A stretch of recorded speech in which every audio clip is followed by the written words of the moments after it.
Convicted criminals can choose to shorten their sentence. The only catch is the more it is shortened, the worse the conditions are where they are held. Describe a one-night stay.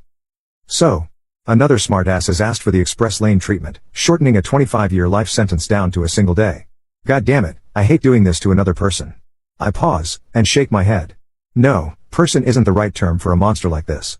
I leaf through his record, wincing at the goriest of the details. The pages flip by, and some helpful soul inserted before and after pictures of the victims. Those poor children. I steel myself for the job at hand, now convinced that I'm doing the right thing.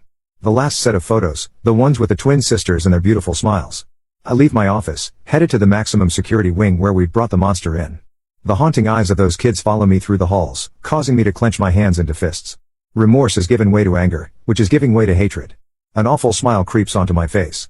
The bastard deserves what we're going to do to him. I reach the cell where we've got this animal locked up. An assistant stands near the door controls for this cell.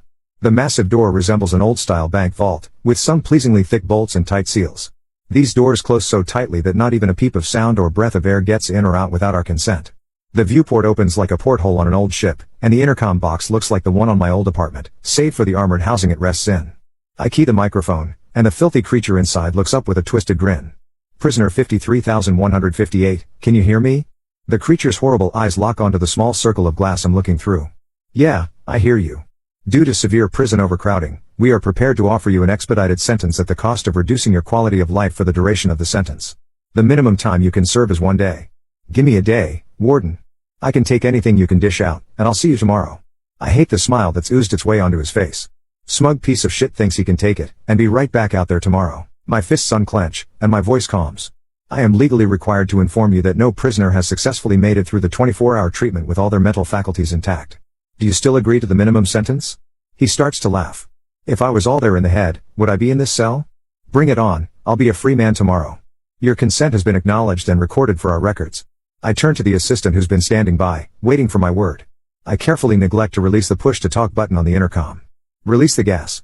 From the corner of my eye, I can see a note of fear creep onto the prisoner's face. His cell is secure enough, if a bit Spartan. What he hadn't noticed was the gas nozzles hidden in the vent above. Some brilliant scientist had discovered the chemical a few years back. With a 48-syllable name, I'd never heard it pronounced by its full name, but it had a street name, Time Out.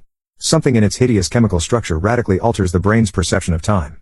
It had had a brief heyday as a luxury drug among the intellectual and artistic types to get some thinking done before it was outlawed and put to this use. Blending it with some clever stimulants means the subject will not tire or sleep. His cell appears comfortable, if a little bare. 3 bare concrete walls, and a heavy steel door. A clock mounted in a heavy cage provides little in the way of distraction. To us, a day. To him, a lifetime.